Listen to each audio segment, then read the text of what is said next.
Hello दोस्तों, क्या हाल है। तारीख आज 30 जून 2026, महीने का आखिरी दिन मंगलवार हो गया और हिंदी महीना भी आज से आषाढ़ महीना शुरू होने जा रहा है। कृष्ण पक्ष प्रतिपदा यानी एकम तिथि है। और आइए बात करते हैं आज के मुख्य समाचार में देश भर की तमाम बड़ी खबरों पर नजर डालते हैं। देखिए दोस्तों, एक तो इस बार ज्येष्ठ महीना 2 बार रहा था, तो आज 59 दिनों बाद अब ज्येष्ठ महीना खत्म होने जा रहा। कल ज्येष्ठ पूर्णिमा थी जो कि आज सुबह तक समापन हुई। और आज के कुछ बड़े इवेंट देखिए दोस्तों। देश की राष्ट्रपति द्रौपदी मुर्मू 30 जून और 1 जुलाई 2 दिन आंध्र प्रदेश राज्य का दौरा करेगी। और वहीं युवाओं के लिए नौकरी पर खबर है। रेलवे में तकनीशियन के 6500 पदों पर जो भर्ती निकली हुई है उसमें आज 30 जून से आवेदन शुरू होने जा रहे हैं। आप आरआरबी के ऑफिशियल पोर्टल पर आवेदन कर सकते हैं। और ऑटो इंडस्ट्री से खबर है, टाटा कंपनी अपनी सिएरा का ईवी वर्जन लॉन्च करने जा रही है आज 30 जून को। वहीं राजधानी दिल्ली में आज से एसआईआर अभियान की शुरुआत होने जा रही है। बीएलओ घर घर पहुंचेंगे और फिर 7 अक्टूबर को एसआईआर अभियान की फाइनल वोटर लिस्ट आएगी। और वहीं देश भर के अधिकांश राज्यों में आज 30 जून तक मनरेगा की जो भी अधूरी योजनाएं हैं वो सब बंद हो जाएगी, क्योंकि आज 1 जुलाई से ही नई व्यवस्था लागू होने जा रही है। अब साल में 125 दिन रोजगार मिलेगा, जबकि मनरेगा में पहले 100 दिन का ही गारंटीड रोजगार मिलता था। क्योंकि आज 30 जून से ही मनरेगा योजना की जगह केंद्र सरकार वीबीजी रामजी बिल योजना लागू करने जा रही है देश भर में आज 1 जुलाई से ही। तो जो पुरानी मनरेगा योजना है वो आज से अब खत्म हो जाएगी। इस बिल की क्या 3 खासियतें देख सकते हैं आप जानकारी। और वहीं खबर है, प्रधानमंत्री नरेंद्र मोदी आज देश भर के सभी सचिवों के साथ बैठक बुलाए हैं। कैबिनेट फेरबदल की चर्चा के बीच पीएम मोदी ये बड़ी मीटिंग करने जा रहे हैं देश के सभी विभागीय सचिवों के साथ। इसमें देश के रिफॉर्म्स पर मंथन होगा। दिल्ली में ये बैठक होगी सभी सचिवों की बैठक में। सरकार का मकसद है, एक तो पूरा जोर देश में ईज ऑफ लिविंग यानी लोगों के जीवन को आसान बनाने और ईज ऑफ डूइंग बिजनेस यानी व्यापार को सुगम बनाने पर रहेगा। सूत्रों के मुताबिक इस बैठक में कई सचिव अपने अपने मंत्रालयों के प्रगति का ब्यौरा देंगे। और केंद्र सरकार का प्लान है कि भारत की आजादी के 100 साल पूरे होने के मौके पर देश को विकसित राष्ट्र बनाने पर भी चर्चा होगी साल 2047 तक के लक्ष्यों पर। और भी आज होने वाली इस बैठक में क्या क्या खास बातें होंगी देख सकते हैं आप की पॉइंट्स। और दोस्तों, मौसम विभाग ने भी चेतावनी में बताया कि आज 30 जून को अगले 12 घंटों के अंदर देश के 21 राज्यों में भारी बारिश आंधी तूफान का अलर्ट रहेगा। 90 किलोमीटर प्रति घंटा की रफ्तार से तेज हवाएं भी चलेगी। तो आगे मैं आपको बताऊंगा और भी पूरे मौसम समाचार विस्तार से। फिलहाल आगे बढ़ते हैं खबरों में। देखिए आप, पीएम नरेंद्र मोदी अपने सेशेल्स के दौरे से आखिरी दिन भारत के लिए रवाना हुए। अभी वो वापस भारत आ चुके हैं और सेशेल्स में रवाना होने से पहले भारतीय समुदाय से भी मिले। यहाँ गणेश मंदिर में पूजा भी की और महात्मा गांधी को श्रद्धांजलि देकर भारत रवाना हुए। इस दरमियान पीएम मोदी ने यहाँ अपने संबोधन में कहा कि जो हिंद महासागर है वो भारत और सेशेल्स दोनों देशों के संबंधों का स्तंभ है। पीएम बोले कि इसकी सुरक्षा और समृद्धि हमारी जिम्मेदारी है। इस दरमियान भारत और सेशेल्स के बीच यूपीआई, जन औषधि समेत कई अलग अलग क्षेत्रों में समझौते भी हुए। और सेशेल्स में पीएम मोदी के नाम एक नया रिकॉर्ड भी बन गया। वहां के स्वतंत्रता दिवस में शामिल होने वाले देश के पहले भारतीय प्रधानमंत्री बन चुके हैं वो। चलिए अगली बड़ी खबर देखिए। पेट्रोल डीजल पर अच्छी खबर आई है। 1 जुलाई कल से ही पेट्रोल डीजल पर लगी पाबंदियां हटा दी जाएगी। आपको बताओगा, ईरान अमेरिका जंग के दौरान केंद्र सरकार ने पेट्रोल डीजल की बिक्री पर जो लिमिट लगाई थी वो 1 जुलाई से हट जाएगी। जो 200 लीटर अधिकतम डीजल खरीद वगैरह की लिमिट थी, तो अब वो सब कुछ लिमिट हटने जा रही है। पश्चिम एशिया युद्ध के चलते इतने दिन ग्लोबल सप्लाई चेन बाधित थी, इसी वजह से केंद्र सरकार ने ये पाबंदियां लगाई थी। लेकिन आज से ही फ्यूल पर लगी ये सब पाबंदियां हट जाएगी। कल से ही। इस बारे में गवर्नमेंट ने ऑर्डर भी जारी कर दिया, देख सकते हैं आप। वहीं सरकार ने एलपीजी गैस सिलेंडर की बुकिंग के नियमों में भी बदलाव किया है। अब बुकिंग पर समय सीमा, ओटीपी और केवाईसी वगैरह अनिवार्य होंगे। जैसे अभी भी शहरी क्षेत्रों में अधिकतम 25 दिन और ग्रामीण क्षेत्रों में अधिकतम 45 दिन बाद ही आप अगले गैस सिलेंडर की बुकिंग करवा सकते हैं। डिलीवरी के बाद इतनी लिमिट रहेगी, तो ये लिमिट अभी भी लागू है। इसके अलावा सरकार ने 30 दिन और 90 दिन के 2 और नियमों को लेकर भी आदेश जारी किया है। घरेलू गैस कनेक्शन के लिए केंद्र सरकार ने 1 हाउस 1 गैस कनेक्शन नीति के तहत ये बड़ा कदम उठाया है। जिसके तहत देखिए, एक तो 30 दिनों की समय सीमा का क्या नियम है, तो केंद्र सरकार ने आदेश में कहा कि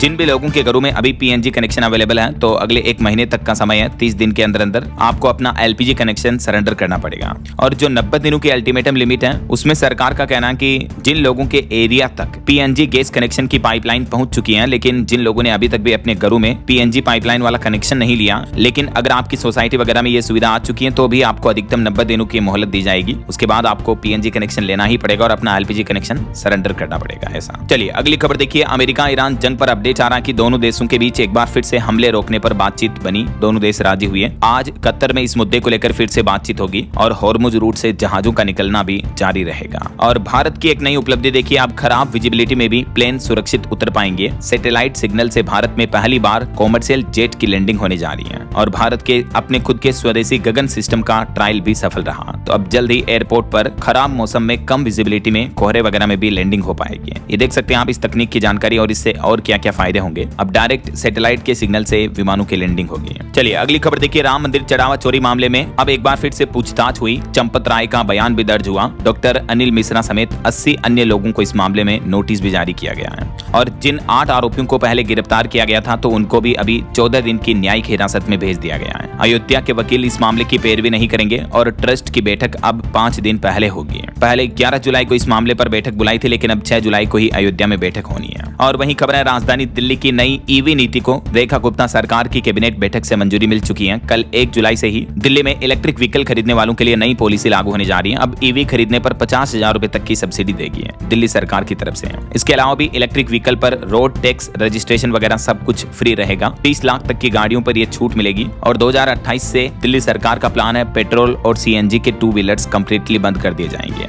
और भी किस किस तरह की गाड़ियों पर कितनी छूट मिलेगी, 1 लाख तक का भी इंसेंटिव दिया जाएगा दिल्ली सरकार की तरफ से। ये बारे में जानकारी आप देख सकते हैं। 2 व्हीलर, 3 व्हीलर, 4 व्हीलर पर ये अधिकतम छूट दी जाएगी। हालांकि दिल्ली सरकार ने अपनी इस नई ईवी पॉलिसी में हाइब्रिड कारों को बड़ा झटका दिया। 30,000 चार्जिंग पॉइंट्स के साथ डीलरों की जिम्मेदारी भी बढ़ने जा रही है। दिल्ली सरकार का कहना कि यह नई नीति प्रदूषण पर लगाम लगाने के लिए लागू की जा रही है। और दिल्ली सरकार ने एक और बड़ा फैसला लिया, राजधानी में अब और हाईटेक होगा सार्वजनिक परिवहन। 4 जुलाई को सड़कों पर उतरेगी 300 नई इलेक्ट्रिक बसें भी, तो ये भी दिल्ली सरकार का प्लान है। और ऑटो इंडस्ट्री से एक और खबर देखिए दोस्तों, बजाज पल्सर N125 मॉडल को कंपनी ने भारत में बंद कर दिया है। लॉन्च के 2 साल के अंदर ही कंपनी ने यह फैसला लिया। इसके पीछे वजह एक तो इसकी बिक्री बहुत कम हो रही है और इसमें फीचर्स की कमी की शिकायतें भी काफी मिली हैं। तो अब कंपनी अपने इस मॉडल को डिसकंटिन्यू करने जा रही है। चलिए सोना चांदी के भाव पर खबर देखिए, थोड़ी तेजी देखने को मिली। चांदी 3439 रुपए बढ़कर अभी 2,19,000 रुपए प्रति किलो पर पहुंच चुकी है, जबकि 24 कैरेट प्योर गोल्ड का रेट भी 1548 रुपए महंगा होकर अभी 1,41,000 रुपए प्रति 10 ग्राम चल रहा है। 24 कैरेट शुद्ध सोने का रेट है ये। और वहीं खबर देखिए, मध्य प्रदेश के राजा रघुवंशी हत्याकांड मामले पर मुख्य आरोपी सोनम को मेघालय हाईकोर्ट से बड़ी राहत मिली। जमानत रद्द करने की जो राज्य सरकार की याचिका थी तो उसको हाईकोर्ट ने खारिज कर दिया है। यानी इस मामले में हाईकोर्ट ने सोनम की जमानत को बरकरार रखा है। और एक ऐसा ही मामला अभी हाल ही में आपको पता होगा महाराष्ट्र पुणे में भी देखने को मिला। इस पर भी अब एक रिपोर्ट तो ये खुलासा सामने आ रहा कि सिया ने केतन से 1 करोड़ रुपए लेकर चेतन को दिए थे। यानी सिया ने अपने बॉयफ्रेंड को दिए थे अपने होने वाले मंगेतर से लेकर। और एक कैब ड्राइवर ने तो ये भी दावा किया कि सिया बाली नहीं जाना चाहती थी, जबकि उसके होने वाले पति ने बाली की ट्रिप बुक की थी तो केतन का पासपोर्ट भी सिया ने गायब कर लिया था। और रेलवे से खबर आ रही, पश्चिम रेलवे ने वलसाड वेलांकनी के बीच विशेष ट्रेन चलाने का निर्णय लिया है यात्रियों की भीड़ को कम करने के लिए। आज 30 जून से इसकी शुरुआत होने जा रही है। और राजस्थान और हरियाणा राज्यों के बीच भी पानी की समस्या के समाधान के लिए दोनों राज्यों के बीच समझौता हुआ है। गृह मंत्री अमित शाह ने यह समझौता करवाया। वहीं देखिए, एयर मार्शल आशुतोष दीक्षित को परम विशिष्ट सेवा मेडल से सम्मानित किया राष्ट्रपति द्रौपदी मुर्मू ने। इससे पहले चरण में भी 51 वीरता पुरस्कार वितरित किए गए थे। और एक दुखद खबर देखिए दोस्तों, हिमाचल प्रदेश के सेना के जवान का ड्यूटी के वक्त निधन हो गया। पीटी से लौटते वक्त अचानक इनको हार्ट अटैक आया। आज इनका अंतिम संस्कार होना। अभी तो कितनी यंग उम्र है इनकी देखिए आप, और कितने फिट दिख रहे हैं। उसके बावजूद आजकल हमारे देश में हार्ट अटैक की घटनाएं कितनी ज्यादा बढ़ रही है। नाम है इनका विशंबर सिंह है। दुखद बात यह है कि इनके पीछे इनके माता पिता, पत्नी व 2 बेटे हैं। मात्र 36 साल की उम्र में हिमाचल प्रदेश ऊना जिले के ये जवान का निधन हो गया। भारत माँ के इस वीर सपूत को दिल से सैल्यूट और नमन यार। और एक और यंग हार्ट अटैक की घटना राजस्थान में भी देखने को मिली। देखिए, एक्सरसाइज कर रहे कांस्टेबल की भी हार्ट अटैक से मौत हो गई। ये एसआई एग्जाम की तैयारी कर रहे थे, पुलिस लाइन मैदान में ही अचेत होकर अचानक गिर गए। नाम कुंजीलाल। ईश्वर इनकी आत्मा को शांति दें। और खेल जगत से खबर है दोस्तों, भारत समेत 4 विमेंस टीमें ओलंपिक के लिए सीधे क्वालिफाई हो गई हैं। क्रिकेट के क्वालिफिकेशन नियमों को भी मंजूरी मिली। वहीं अमरनाथ यात्रा की शुरुआत होने वाली है 3 जुलाई से। और इससे पहले देखिए आप, बाबा बर्फानी की पहली पूजा हुई। उपराज्यपाल LG मनोज सिन्हा ने दर्शन किए और सुरक्षा के लिए सिक्योरिटी का ट्रायल भी पूरा हुआ। इस बार अमरनाथ यात्रा में अभेद सुरक्षा घेरा रहेगा। आसमान से लेकर जमीन तक निगरानी होगी। 1 लाख से भी ज्यादा जवान मोर्चा संभाल रहे हैं। वहीं दोस्तों, उड़ीसा पूरी रथ यात्रा से पहले भी प्रशासन की बड़ी कार्रवाई देखिए। होटल बुकिंग के नाम पर बड़ा फ्रॉड पकड़ा गया। 46 फर्जी वेबसाइट्स को ब्लॉक किया गया। और श्रद्धालुओं के लिए पुलिस ने भी अलर्ट जारी करते हुए कहा कि कई सारी फर्जी वेबसाइट्स ठगी कर रही है ऑनलाइन, तो आप होटल टिकट वगैरह बुकिंग के दौरान सावधानी से चेक करें और ऑफिशियल वेबसाइट से ही बुकिंग करें, है ना। चलिए, टीचर्स के लिए बड़ा अपडेट सामने आ रहा। देखिए, 2010 से पहले नियुक्त शिक्षकों के लिए टीईटी अनिवार्य नहीं होगी। अब एनसीटीई की तरफ से ये क्लियरिफिकेशन जारी किया है। एनसीटीई यानी national council for teacher education ने, यानी राष्ट्रीय अध्यापक शिक्षा परिषद की तरफ से एक नई गाइडलाइन जारी की गई, जिसमें बताया गया, न्यायालय में दायर अपने शपथ पत्र में एनसीटीई ने कहा कि 23 अगस्त 2010 से पहले नियुक्त शिक्षकों पर टेट की अनिवार्यता लागू नहीं होगी। जो सुप्रीम कोर्ट वगैरह ने शिक्षकों की टीईटी अनिवार्यता को लेकर जो फैसला सुनाया था, तो इन विवादों के बीच अब एनसीटीई की तरफ से ये जानकारी दी गई। ऐसे में 2010 से पहले नियुक्त सभी शिक्षकों को अब टेट पास करनी होगी। ये धारणा बिल्कुल भी सही नहीं रहेगी, क्योंकि एनसीटीई ने कहा कि 3 सितंबर 2001 से पहले नियुक्त टीचर्स को टेट से छूट मिलेगी और 3 सितंबर 2001 से लेकर 23 अगस्त 2010 के बीच शिक्षकों को भी टेट अनिवार्य नहीं होगी, लेकिन 23 अगस्त 2010 के बाद से नियुक्त सभी शिक्षकों के लिए टेट अनिवार्य होगी। ऐसा ये देख सकते हैं आप एनसीटीई द्वारा जारी और भी डिटेल गाइडलाइन इस बारे में। और वहीं 10वीं के छात्रों के लिए भी एक बड़ा अपडेट सामने आ रहा। सीबीएसई बोर्ड ने जारी की 3 भाषा नीति की नई गाइडलाइन। जो 3 लैंग्वेज पॉलिसी लेकर आ रही सीबीएसई, उसको लेकर अब इसमें कुछ बदलाव किए हैं और नई गाइडलाइन जारी की है, जिसके की पॉइंट्स भी आप देख सकते हैं। एक तो सीबीएसई का कहना है कि जो मौजूदा 10वीं के छात्र हैं उन पर यह नीति लागू नहीं होगी, बल्कि अगले नए साल से आने वाले स्टूडेंट पर लागू होगी। तो अभी 10वीं में तीसरी भाषा की बोर्ड परीक्षा नहीं देनी होगी और कक्षा 7वीं 8वीं 9वीं के भी मौजूदा छात्रों को परीक्षा से छूट मिलेगी। और जो 2 विदेशी भाषाएं पढ़ रहे छात्र भी उन्हें वापस अभी जारी रख पाएंगे, लेकिन अतिरिक्त एक भारतीय भाषा पढ़ना अनिवार्य होगा। और ये सब नई गाइडलाइन जो है वो शैक्षणिक सत्र 2026-27 से लागू मानी जाएगी। ऐसा और भी एक कुछ पॉइंट्स में आप पूरी गाइडलाइंस की डिटेल जानकारी आप देख सकते हैं। R3 यानी तीसरी भाषा के रूप में जो गैर भारतीय भाषा चुनी जाएगी, विदेशी भाषा, उसमें अंग्रेजी, फ्रेंच, जर्मन, अरबी, स्पेनिश वगैरह कोई भी भाषा आप अपनी इच्छा अनुसार चुन सकते हैं। और स्पेशली कक्षा 9वीं के छात्रों के लिए 3 लैंग्वेज पॉलिसी को लेकर ये 3 स्थितियां जारी की हैं सीबीएसई ने। तो ये बड़ा फैसला लेते हुए एक क्लियरिफिकेशन जारी कर दिया कि तीसरी भाषा में बोर्ड परीक्षा नहीं होगी और 9वीं में पढ़ रहे स्टूडेंट्स को भी एक बार की छूट दी गई है। बाकी और भी दोस्तों सीबीएसई का ये 3 लैंग्वेज फॉर्मूला क्या है और सेशन 2026-27 के लिए क्या क्या बदलाव किए हैं सीबीएसई ने कक्षा 6ठी, 7वीं, 8वीं से लेकर 9वीं और 10वीं तक के लिए। इस बारे में डिटेल जानकारी आप थोड़ा सा वीडियो को पॉज करके देख सकते हैं, स्क्रीन पर पढ़ लीजिएगा। और जो भारतीय भाषाओं की लिस्ट है R3 लैंग्वेज में अलग अलग, वो भाषाओं की लिस्ट भी आप देख सकते हैं। 19-20 तरह की लैंग्वेज है। बाकी इसके बारे में मैंने डिटेल जानकारी एक कल DLS न्यूज चैनल पर अभी शाम को अलग से वीडियो में बताई थी, तो जो स्टूडेंट 9वीं, 10वीं, 8वीं में पढ़ते हैं तो वो चेक कर लीजिएगा ये वीडियो, ठीक है ना। और वहीं भाषा की बात हो ही रही है दोस्तों, तो एक और इंपॉर्टेंट अपडेट आ रहा कि महाराष्ट्र के भी सभी स्कूलों में अब कक्षा 1 से लेकर 10वीं तक मराठी भाषा पढ़ाना और सिखाना अनिवार्य होगा। नियम तोड़ने वाले स्कूलों पर कार्रवाई भी होगी। महाराष्ट्र सरकार ने राज्य के सभी स्कूलों को ये सख्त निर्देश जारी कर दिया है। चलिए अगली खबर देखिए। एक देश एक डिजिटल प्लेटफॉर्म शुरू किया केंद्र सरकार ने। दीक्षा ऐप पर करोड़ों यूजर्स अरबों मिनट की पढ़ाई कर रहे हैं। शिक्षा मंत्रालय की तरफ से ऑफिशियली ये डेटा जारी किए गए कि अब तक इस पर 2.25 करोड़ से भी ज्यादा रजिस्टर्ड यूजर हैं और 575 करोड़ लर्निंग सेशन पूरे हो चुके हैं। जो ये केंद्र सरकार का दीक्षा प्लेटफॉर्म है, इस पर स्टूडेंट ऑनलाइन एजुकेशन ले सकते हैं। देख सकते हैं आप इस बाबत ज्यादा डिटेल भी। और दिव्यांग छात्रों और ऑफलाइन क्लासेज के लिए भी इसमें कुछ खास सुविधाएं अवेलेबल हैं। शिक्षकों के लिए भी ट्रेनिंग और सर्टिफिकेशन वगैरह के फीचर इस प्लेटफॉर्म पर सरकार के द्वारा और जोड़े गए हैं। और अगली खबर देखिए। अब ज्यादा हेल्थ रिस्क वाले बच्चों की बेहतर देखभाल करेगी सरकार। इसके लिए केंद्र सरकार लॉन्च करने जा रही समग्र शिशु बाल स्वास्थ्य कार्यक्रम। बच्चों के जीवन से शुरुआती 3 सालों में बच्चों की बेहतर देखभाल के लिए ये नया कार्यक्रम लॉन्च करने जा रही केंद्र सरकार। पहली बार पेश हो रहा रिस्क आधारित देखभाल मॉडल। खुद केंद्रीय स्वास्थ्य मंत्री JP नड्डा की तरफ से ये कार्यक्रम शुरू करने और इसको लॉन्च करने की घोषणा की है। तो देश के बच्चों के बेहतर स्वास्थ्य को लेकर केंद्र सरकार का ये प्लान है। इसके अलावा देशवासियों को एक और नई सुविधा भी मिलेगी। अब व्हाट्सएप पर भी आयुष्मान भारत की सुविधा मिल पाएगी। आयुष्मान सारथी चैटबॉट भी लॉन्च कर दिया केंद्र सरकार ने। केंद्रीय स्वास्थ्य मंत्री JP नड्डा की तरफ से PMJY योजना का ये व्हाट्सएप चैटबॉट लॉन्च किया है। इस चैटबॉट को यूज करने के लिए आप इस नंबर को अपने फोन में सेव करके व्हाट्सएप पर हाई मैसेज लिखकर सेंड कर सकते हैं। तो इस व्हाट्सएप चैटबॉट में आपको आयुष्मान भारत योजना से जुड़ी क्या क्या सुविधाएं मिलेगी, क्या क्या फीचर मिलेंगे, देख सकते हैं आप डिटेल्स। आयुष्मान सारथी नाम से ये चैटबॉट लॉन्च किया गया। इसके अलावा भी केंद्र सरकार ने आरोग्य सेतु 2.0 और UHI समेत कई नई डिजिटल स्वास्थ्य पहल लॉन्च की है।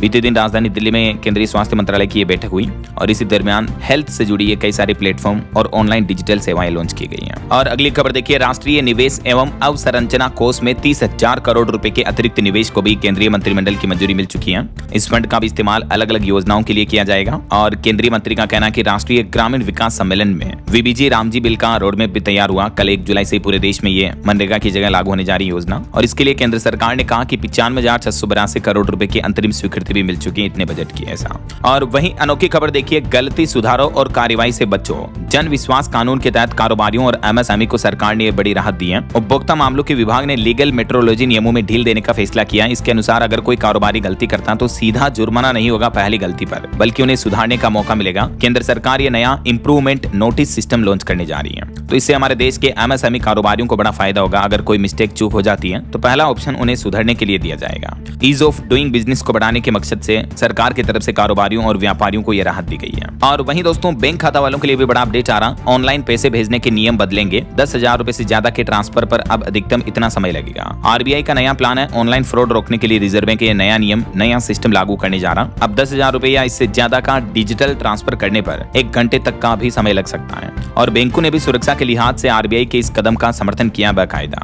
हालांकि इस सिस्टम से आम ग्राहकों की सुविधा और सिस्टम में थोड़े डिले आएगा, तो इस वजह से चिंता बढ़ रही है। लेकिन अब क्योंकि आपको पता होगा आए दिन कई लोगों की ये शिकायतें रहती कि बैंक खाते से पैसे कट गए, साइबर फ्रॉड हो जाता है। यही वजह कि रिजर्व बैंक इस नए नियम का प्लान कर रहा है। अभी लागू हुआ नहीं है, लेकिन इस पर विचार विमर्श किया जा रहा है कि 10,000 से ज्यादा के ऑनलाइन ट्रांसफर पर अधिकतम 1 घंटे तक का समय लगेगा। उस दरमियान कस्टमर चाहे तो उस ट्रांजेक्शन को कैंसिल भी कर पाएगा ऐसा। और वहीं इंडियन रेलवे की नई पहल देखिए, ट्रेन 15 मिनट लेट होते ही अब आपको मोबाइल पर अलर्ट मिल जाएगा। रेलवे की तरफ से लॉन्च किया गया है पंक्चुअलिटी BZA नाम से एक नया मोबाइल ऐप। तो इस ऐप के माध्यम से रेल यात्रियों को अगर ट्रेन 15 मिनट या इससे ज्यादा लेट होती है तो तुरंत अलर्ट मिल जाएगा। ये ऐप कैसे काम करता है, इसका सिस्टम भी आप समझ सकते हैं। बहरहाल अभी तो अपन कुछ और महत्वपूर्ण और काम की खबरें देखेंगे दोस्तों, लेकिन फिलहाल वक्त तो चला है आज के ताजा मौसम समाचार जानने का। और हाँ, एक छोटी सी रिक्वेस्ट आपसे ये है कि अगर आप DLS न्यूज चैनल से अभी तक भी जुड़े नहीं हो तो जुड़ जाइए, चैनल को सब्सक्राइब करके बेल आइकन जरूर दबा देना और इस वीडियो पर एक लाइक और शेयर भी कर देना, ताकि आपको रोजाना की ताजा खबरें, महत्वपूर्ण मुख्य समाचार, काम के न्यूज अपडेट सबसे पहले आपके मोबाइल पर मिलते रहेंगे। ओके, और चलिए बिना टाइम वेस्ट किए सीधा आगे बढ़ते हैं मौसम अपडेट में। तो देखिए दोस्तों, एक तो मानसून को लेकर मौसम विभाग का कहना है कि 22 राज्यों तक पहुंचे मानसून की रफ्तार अभी से ही धीमी पड़ने लगी है। हालांकि उसके बावजूद असम, मेघालय, पश्चिम बंगाल समेत कई राज्यों में भारी बारिश का अलर्ट है और 6 राज्यों में तो प्री मानसून बारिश भी जारी है। रुक रुक कर बारिश आ रही, लेकिन मानसून में उतनी तेज बारिश इस साल देखने को नहीं मिल रही है। हालांकि कुछ राज्यों में जरूर बाढ़ जैसे हालात चल रहे हैं। देखिए आप, असम और अरुणाचल प्रदेश, सिक्किम वगैरह इन राज्यों में बाढ़ आई हुई है। 22,000 से ज्यादा लोग बेघर हो गए। असम में तो बाढ़ में 96 गाँव पूरे डूब गए। इतने गंभीर हालात देखने को मिल रहे हैं, तस्वीरें आप देख सकते हैं। असम में बाढ़ में एक घटना हो गई, देखिए 300 मीटर लंबा लोहे का पुल भी बह गया। अरुणाचल प्रदेश में भी 3 लोगों की मौत की खबर है। सिक्किम में कई नदियां उफान पर चल रही हैं। और कुछ अलग अलग राज्यों की मौसमी स्थितियां देखिए आप। उत्तर प्रदेश के 15 शहरों में आंधी बारिश का अलर्ट है और बिजली गिरने की घटना में भी 2 लोगों की मौत हो गई। 24 घंटे में उत्तर प्रदेश में भी मानसून एंट्री कर लेगा। देखिए यूपी के फिरोजाबाद में भी आंधी बारिश की घटनाओं में पेड़ पौधे गिरने से पेड़ के नीचे दबकर 5 लोगों की मौत हो गई। उत्तर प्रदेश के 15 शहरों में भारी बारिश का अलर्ट है। अगले 3 दिन यूपी में मौसम का हाल कैसा रहेगा देख सकते हैं आप। आज 30 जून, कल 1 जुलाई और परसों 2 जुलाई को। अब आने वाले 3-4 दिन यूपी के अधिकांश जिलों में बारिश के आसार बने रहेंगे। हालांकि यूपी सरकार ने एक एडवाइजरी भी जारी की है किसानों के लिए कि यूपी में इस बार मानसून कमजोर रहने की आशंका है, तो 31 जुलाई तक किसान भाई लोग अपनी फसलों का बीमा करा लें। यूपी के कृषि विभाग योगी सरकार की तरफ से ये विशेष एडवाइजरी जारी की है किसान भाई लोगों के लिए। 2% प्रीमियम पर बीमा कराने का मौका है। प्रदेश में सामान्य से 56% तक कम बारिश हुई अभी ही, तो कृषि विभाग की तरफ से ये एडवाइजरी जारी की गई है। अच्छा, आप देखिए बिहार में भी घटना हो गई। बिजली गिरने से 4 लोगों की मौत हो गई, 24 लोग झुलस गए। और दरभंगा में तो एक मंदिर पर भी बिजली गिरी, जिसमें मंदिर का ऊपर का गुंबद भी टूट गया। बिहार के 15 जिलों में आंधी के साथ तेज बारिश का अलर्ट है। अभी भी ये देख सकते हैं आप, मंदिर का गुंबद भी पूरा खंडित हो गया बिजली गिरने की घटना में। बाकी बिहार के 25 जिलों में बारिश का अलर्ट है इन जिलों में। और अगले 3 दिन 1-2 जुलाई तक बिहार में भी मौसम का हाल कुछ यूं रहेगा। अच्छा, राजस्थान में देखिए आप, जयपुर, अलवर में बारिश हुई। 25 जिलों में आंधी बरसात का अलर्ट है। कुछ जिलों में तापमान 44 डिग्री के ऊपर चल रहा है। लेकिन अगले 3 दिन राजस्थान के भी आधे जिलों में बारिश की चेतावनी है। 1 जुलाई तक राजस्थान के उत्तरी और इन पूर्वी दक्षिणी जिलों में बारिश का येलो अलर्ट रहेगा। 2 जुलाई तक ये बारिश का सिलसिला जारी रहेगा। और छत्तीसगढ़ में भी देखिए दोस्तों, बिजली गिरने से 2 बच्चों समेत 3 लोगों की मौत हो गई। सरगुजा में आम बीनने गए थे ये बच्चे, तभी बिजली गिरने की घटना हुई। बाकी अगले 24 घंटों के दौरान छत्तीसगढ़ के भी कई जिलों में बारिश की गतिविधियां जारी रहेगी। अब तक 18 से ज्यादा जिलों में मानसून पहुंच चुका है। और मध्य प्रदेश की मौसमी स्थितियां देखिए, इंदौर समेत 12 जिलों में बारिश चल रही है। कई जगहों पर सड़कों और खेतों में पानी भर गया। खजुराहो में गर्मी बढ़ी। 40 जिलों में एमपी में अभी भी मानसून नहीं पहुंचा है। ओवरऑल इस महीने जून में 38% तक कम बारिश हुई है मध्य प्रदेश में। भले ही मानसून एक्टिव है, लेकिन बारिश इतनी तेज हो नहीं रही है। हालांकि आज 30 जून को भी आधे से ज्यादा जिलों में एमपी में बारिश की चेतावनी जारी कर रखी है मौसम विभाग ने। 1 जुलाई तक यह बारिश का अलर्ट रहेगा। वहीं पहाड़ी राज्यों की बात करें दोस्तों, तो हिमाचल प्रदेश के जहालमा में देखिए, नाले में बर्फ पिघलने से फ्लैश फ्लड की घटना देखने को मिली। और आने वाले 2-3 जुलाई को हिमाचल में भारी बारिश की चेतावनी है। 5 दिन बाद हिमाचल में भी मानसून पहुंच सकता है। आज भी हिमाचल के 5 जिलों में चेतावनी रहेगी, 30 जून और कल 1 जुलाई को भी। अच्छा, उत्तराखंड के भी 7 जिलों में बारिश की चेतावनी। पहाड़ी वाले इलाकों में येलो अलर्ट है। 4 जुलाई तक मौसम खराब रहेगा। हालांकि उत्तराखंड में मानसून इस साल लेट हो सकता है, लेकिन 1-2 जुलाई तक उत्तराखंड के भी इन जिलों में बारिश की संभावना रहेगी। बाकी दोस्तों, अगले 2-3 दिन 30 जून 1-2 जुलाई तक देश भर के अलग अलग राज्यों में मौसमी स्थितियां कैसी रहेगी देख सकते हैं आप जानकारी स्क्रीन पर। वैसे आपके राज्य और जिले में अभी मौसम का हाल क्या चल रहा है, मतलब बारिश वगैरह हो रही है या गर्मी पड़ रही है? कमेंट करके बताइएगा जरूर मुझे आपके राज्य और जिले का नाम। ओके, और चलिए मौसम के बाद आगे बढ़ते खबरों में कुछ मार्केट अपडेट्स पर नजर डाल लेते हैं। देखिए, बीते दिन भारतीय शेयर बाजार में गिरावट देखने को मिली। सेंसेक्स 372 अंक टूटकर 76,728 पर बंद हुआ। निफ्टी भी 110 अंक गिरा। और भारत के लिए एक रिपोर्ट आ रही कि हमारा देश फिर बना दुनिया का 5वां सबसे बड़ा शेयर बाजार, ताइवान और दक्षिण कोरिया को पछाड़ा। और वहीं पिछले महीने मई में भारत की इंडस्ट्रियल ग्रोथ बढ़कर 5.1% हुई, जो कि अप्रैल में 4.9 पर ही थी। और साल 2031 तक टाटा मोटर्स लाएगी 4 नई इलेक्ट्रिक कारें। और ग्रीस पहुंचा भारतीय उद्यमी प्रतिनिधिमंडल भी। वहीं भारत का विदेशी कर्ज भी बढ़कर इतना हो चुका है, ये रुपयों में आप देख सकते हैं 26.3 अरब डॉलर ज्यादा हो गया पिछले साल की तुलना में। भारत का कुल विदेशी ऋण बढ़कर 762.8 अरब अमेरिकी डॉलर हो चुका है, यानी हमारे देश पर कर्ज बढ़ा है। और HDFC बैंक में बड़ा बदलाव हुआ। एक्सिस बैंक के CFO की एंट्री हुई। अब नए चेयरमैन का भी ऐलान हो चुका है। चक्रवर्ती के इस्तीफे के बाद बैंक को नया बॉस मिला। पूर्व CEC राजीव कुमार होंगे नॉन एग्जीक्यूटिव चेयरमैन HDFC में। और मार्केट रेगुलेटर सेबी का प्लान है कमोडिटी ETF में प्राइस डिस्कवरी और पारदर्शिता बढ़ाने के लिए 1 सितंबर से ही कई बदलाव लागू होने जा रहे हैं। गोल्ड, सिल्वर ETF समेत इन सब सेगमेंट में मार्केट रेगुलेटर सेबी की तरफ से ये नए नियम लागू किए जाएंगे सितंबर से ही। देख सकते हैं आप सेबी का इस बाबत क्या है नया फॉर्मूला और निवेशकों को इससे क्या क्या बेनिफिट फायदे होंगे। और वहीं ट्राई की एक रिपोर्ट सामने आ रही है कि पिछले 31 दिन में लगभग 1.5 करोड़ लोगों ने अपना सिम कार्ड बदला।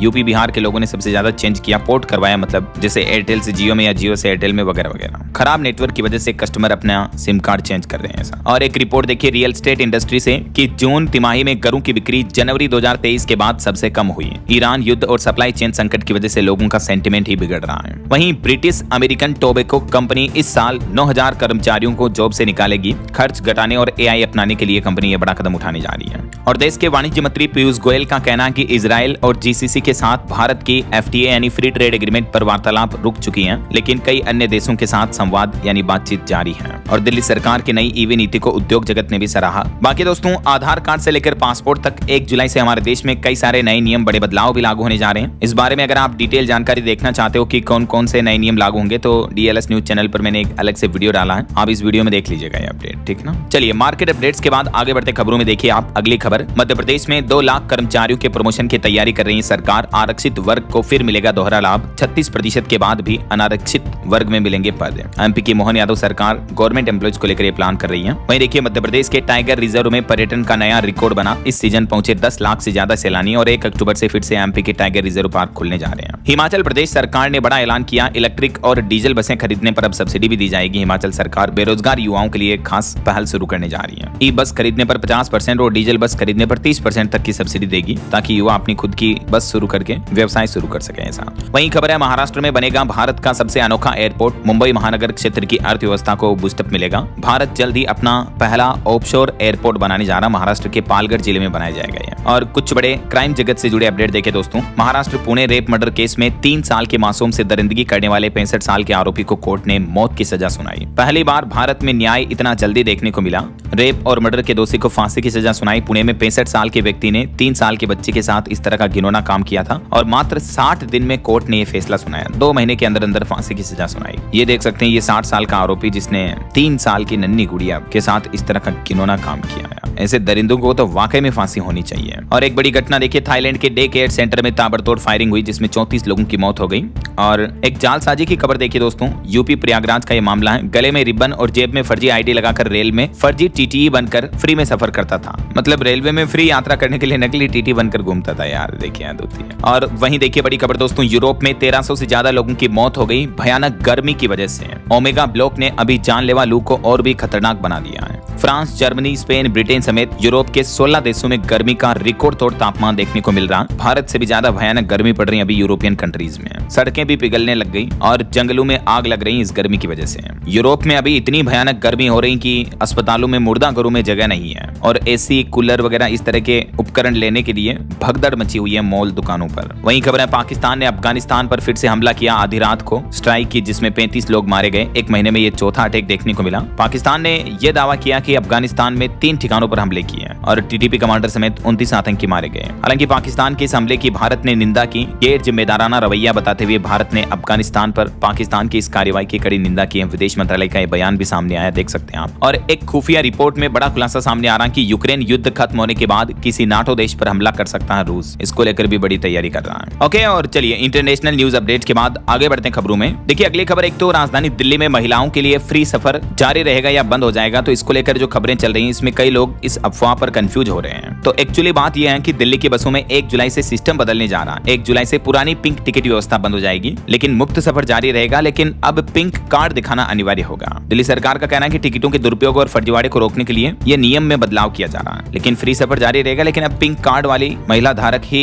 बसों में फ्री सफर कर पाएंगी, टिकट से अब नहीं होगा ऐसा। वहीं देखिए पंजाब में बेअदबी कानून को लेकर पंजाब सरकार को 1 महीने में दूर करनी होगी सभी आपत्तियां। श्री अकाल तख्त साहिब की तरफ से यह सख्त निर्देश जारी किया और इस आदेश में पंजाब सरकार को 1 महीने का अल्टीमेटम दिया है। कहा कि 1 महीने में बेअदबी कानून संशोधित करो। तो आम आदमी पार्टी विधायकों ने भी कबूला, बिना पढ़े साइन किए। जत्थेदार ने मुख्यमंत्री भगवंत मान के 2 वीडियो भी दिखाए। वहीं पंजाब में कर्ज पर भी घमासान छाया। जो पंजाब सरकार जुलाई से ही मामा धिया दा सत्कार योजना शुरू करने जा रही, तो उसके लिए 13,900 करोड़ रुपए का कर्ज यानी लोन लेगी पंजाब की गवर्नमेंट। इस योजना के तहत महिलाओं को हर महीने 1,000 से 1,500 रुपए दिए जाएंगे। तो बजट के लिए जो लोन लिया जाएगा, इसी को लेकर अभी विपक्ष ने भी मुद्दा बनाया और पंजाब सरकार को घेरा है। वहीं पंजाब सरकार ने जारी किए सामाजिक सुरक्षा योजनाओं के लिए भी 1583 करोड़ रुपए। कांग्रेस ने मुफ्त पानी को लेकर प्रदर्शन भी किया। चंडीगढ़ नगर निगम सदन में हंगामा देखने को मिला। और खबर है बिहार में 45,000 एकड़ जमीन का अधिग्रहण हो चुका है। 15 अगस्त को भूमिहीन लोगों को बड़ी सौगात मिलेगी। बिहार सरकार का कहना है कि इस जमीन अधिग्रहण के लिए 30,000 करोड़ का मुआवजा भी दिया गया है और अब इस जमीन पर प्लॉट बनाए जाएंगे, जिससे भूमिहीन लोगों को आवास के लिए जमीन उपलब्ध कराई जाएगी। ऐसा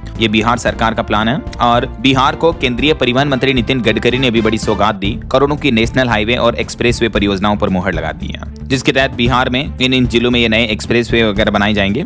और वहीं खबर है उत्तर प्रदेश में इस महीने से लगभग 4.5% सस्ती होगी बिजली। 15 महीने बाद उपभोक्ताओं को 358 करोड़ रुपए की राहत देने जा रही है यूपी सरकार। जुलाई से ही बिजली बिल में ये बड़ा फायदा देगी। और खबर है राजस्थान राज्य में अब गर्भवती महिलाओं का बनेगा digital record. High risk pregnancy के समय रहते ही पहचान हो पाएगी। राजस्थान में प्रसूताओं के मौतों को कम करने के लिए स्वास्थ्य विभाग की नई पहल है। ऑनलाइन आभा कार्ड को अनिवार्य रूप से लागू किया जाएगा। और राजस्थान हरियाणा के बीच जो जल समझौता हुआ, इस पर भी खबर आ रही कि यमुना जल समझौते से राजस्थान राज्य को हर साल 577 MCM पानी मिलेगा, जिससे पूरे शेखावटी इलाके की प्यास बुझेगी। वहीं NCR ग्रेटर नोएडा में जल बिल बकायेदारों के लिए भी अपडेट है। आज 40% ब्याज पर छूट पाने का लास्ट मौका है। 30 जून लास्ट डेट है। अगर आप कभी पानी का नल जल बिल बकाया है तो आज अंतिम तारीख जमा करा दें। और दोस्तों त्विषा शर्मा केस मामले पर खबर आ रही कि आज होगी गिरिबाला और समर्थ की पेशी। CBI दूसरी पोस्टमार्टम रिपोर्ट व जांच पर अपनी स्टेटस रिपोर्ट पेश करेगी। और बड़ी खबर देखिए, NHAI को फटकार लगाते हुए कोर्ट ने कहा कि टोल लेने के बावजूद भी खराब सड़क देना एक तरह से सेवा में कमी है। एक केस की सुनवाई करते हुए कोर्ट ने फैसला सुनाया कि पीड़ित कार मालिक को मुआवजा देना होगा NHAI को। महाराष्ट्र के नागपुर का यह मामला है जिस पर कोर्ट ने यह फैसला सुनाया। वहीं खबर है BHU में ट्रॉमा सेंटर में संक्रमण की जांच अब आसान होगी। व्हाट्सएप पर रिपोर्ट मिल पाएगी। कुलपति ने सुविधाओं का शुभारंभ किया। और बिहार पटना में अगले महीने 2 जुलाई से 5 स्टेशनों के बीच मेट्रो ट्रेनें दौड़ेगी। 30 रुपए होगा अधिकतम किराया। वहीं मध्य प्रदेश की एक घटना देखिए, सरकारी अस्पताल में 1.5 साल के बच्चे की आंखों में गलत दवा डाली, जिससे बच्चे की आंखों की रोशनी भी चली गई। मामला MP सागर के बंडा सिविल अस्पताल का है। और खबर है भारत में पहली बार समुद्र के अंदर एयरपोर्ट बनाने की तैयारी की जा रही है। महाराष्ट्र राज्य सरकार का यह मेगा प्लान है। पालघर जिले में बनाया जाएगा, मैंने आपको बताया था अपडेट। और मध्य प्रदेश में कुकरू नेचुरल ब्रांड के तहत बिकेंगे स्थानीय उत्पाद। महिलाओं को भी रोजगार मिलेगा। MP के मुख्यमंत्री ये नई पहल शुरू करने जा रहे हैं। वहीं खबर है पश्चिम बंगाल में भी लागू होगा UCC कानून। मुख्यमंत्री शुभेंदु ने पूर्व सुप्रीम कोर्ट के जज की अध्यक्षता में समिति भी गठित कर दी है इसको लेकर। और परसों 2 जुलाई को बंगाल सरकार की कैबिनेट बैठक होगी, जिसमें ये UCC समान नागरिक संहिता का मसौदा भी पेश करेगी बंगाल सरकार। और खबर है दिल्ली के मुस्तफाबाद इलाके का जल्द ही नाम बदला जाएगा। रेखा गुप्ता सरकार ने खुद ऐलान कर दिया, इसका नाम बदलकर शिव विहार किया जाएगा। वहीं खबर है Uttar Pradesh international trade show का 4था संस्करण बनेगा सबसे बड़ा वैश्विक व्यापार मंच। 85 देशों से खरीदार होंगे इसमें शामिल। योगी सरकार की तरफ से घोषणा की गई है। सितंबर महीने में आयोजित होगा। और वहीं खबर है दोस्तों पश्चिम बंगाल में अब मिड डे मील में छात्रों को परोसा जाएगा अंडा। उड़ीसा मॉडल अपनाने की तैयारी में है शुभेंदु सरकार। हरियाणा में अब डिजिटल तरीके से होगी C&D वेस्ट की निगरानी। अवैध मलबा फेंकने वालों पर शिकंजा कसा जाएगा। और वहीं हरियाणा में एक और नियम बदल चुका है। अब एक मंजिल पर बना सकेंगे केवल एक ही फ्लैट। अपडेट, भवन निर्माण स्वीकृति को लेकर हरियाणा सरकार ने ये नया नियम लागू कर दिया है। और हरियाणा की नायब सिंह सैनी सरकार ने एक और बड़ा फैसला लिया। राज्य में ITI में प्रवेश लेने वाले EWS छात्रों को हर महीने 2-2 हजार रुपए दिए जाएंगे। ऐसे विद्यार्थियों छात्रों को लेकर ये मुख्यमंत्री नायब सिंह सैनी सरकार ने बड़ी घोषणा की है। और हिमाचल प्रदेश में जल्द ही 1000 रूट पर दौड़ेगी निजी बसें। युवाओं को इन बसों के परिचालन के लिए 65,000 रुपए हर महीने प्रोत्साहन राशि भी दी जाएगी। हिमाचल सरकार ने बेरोजगार युवाओं के लिए ऐलान किया, मैंने आपको बताया था अपडेट। और एक बड़ी चौंकाने वाली रिपोर्ट देखिए दोस्तों, कोल इंडिया कंपनी में पिछले 5 साल में 12,500 से भी ज्यादा कर्मचारियों की मौत हुई है। ये खुद गवर्नमेंट के ऑफिशियल आंकड़े हैं, उसके बावजूद सरकार कह रही है कि धीरे धीरे मौतों का आंकड़ा घट रहा है। कोयला मंत्रालय की तरफ से यह दावा किया गया, जबकि पिछले 5 साल में कोल इंडिया की अलग अलग फैक्ट्रीज में 12,595 कर्मचारियों की मौतें हुई हैं, अलग अलग दुर्घटनाओं में और कोयला खदानों में काम करने की वजह से। देखिए आप, वहीं खबर है अब झारखंड में नया बिजली कनेक्शन लेना महंगा होगा। 1 kV के लिए अब आपको 4825 रुपए तक चुकाने होंगे। और भी अलग अलग किलोवाट के लिए कितना रेट चार्ज लिया जाएगा देख सकते हैं आप टेबल में जानकारी। वहीं खबर है उत्तराखंड केदारनाथ में स्वच्छता अभियान का कमाल देखने को मिला। 10 दिन में 9.5 टन कूड़े का सफल निस्तारण किया गया। और दिल्ली के पोल्यूशन पर एक चौंकाने वाली रिपोर्ट आ रही कि आधी रात को जब राजधानी वासी सो जाते हैं तब दिल्ली की हवा को और ज्यादा जहरीला करते हैं भारी ट्रक। एक रिपोर्ट में बताया गया कि भारी ट्रकों की वजह से प्रदूषण 61% जो पोल्यूशन का हिस्सा होता है वो केवल लोडिंग वाहनों की वजह से फैलता है। यही वजह है कि अब दिल्ली सरकार नया प्लान भी करने जा रही 2027 तक। ऐसे पुराने ट्रकों की नो एंट्री रहेगी दिल्ली के जोन में वगैरह वगैरह। देख सकते हैं आप ये रिपोर्ट। वहीं खबर है मध्य प्रदेश के 2 लाख कर्मचारियों के प्रमोशन की तैयारी को लेकर सरकार ने 2029 तक की सीनियरिटी की लिस्ट भी मांगी है। हाईकोर्ट के फैसले के बाद आदेश जारी होंगे। और एजुकेशन पर खबर आ रही, यूपी टेट 2026 के एग्जाम पर अपडेट है। 2 से 4 जुलाई तक परीक्षा होगी। 16 लाख उम्मीदवार एग्जाम में शामिल होंगे। पेपर लीक रोकने के लिए मल्टी लेयर्ड सिक्योरिटी सिस्टम भी लागू हुआ। इस बार नकल रोकने के ये खास उपाय किए गए, देख सकते हैं आप। ओके, और अंत में दोस्तों आज के राशिफल पर नजर डाल लेते हैं। देखिए, तुला राशि वालों को अचानक फायदा होने के योग है और कर्क राशि के लोगों को प्रमोशन की भी खबर मिल सकती है। और भी कुछ अलग अलग राशियों का राशिफल आप देख सकते हैं स्क्रीन पर। और हाँ दोस्तों, आप मुझे कमेंट करके बताइए कि माउंट एवरेस्ट पर्वत जो है वो किस देश में स्थित है। ABCD which is right option, let me know in the comment box. सही जवाब देने वाले लोगों को रैंडमली सेलेक्ट होने पर DLS न्यूज टीम की तरफ से शानदार सरप्राइज गिफ्ट जीतने का मौका मिलेगा। और इसी के साथ ही अगर आपको वीडियो अच्छा लगा तो इसे लाइक करना, शेयर भी करना। DLS न्यूज चैनल को सब्सक्राइब करके बेल आइकन जरूर दबा देना रोजाना ऐसी इंफॉर्मेटिव जानकारियां, महत्वपूर्ण समाचार देखते रहने के लिए। ओके, ख्याल रखिएगा अपने आप का, अपने परिवार का। मिलेंगे अगले नेक्स्ट अपडेट में, तब तक के लिए जय हिंद, जय भारत, वंदे मातरम।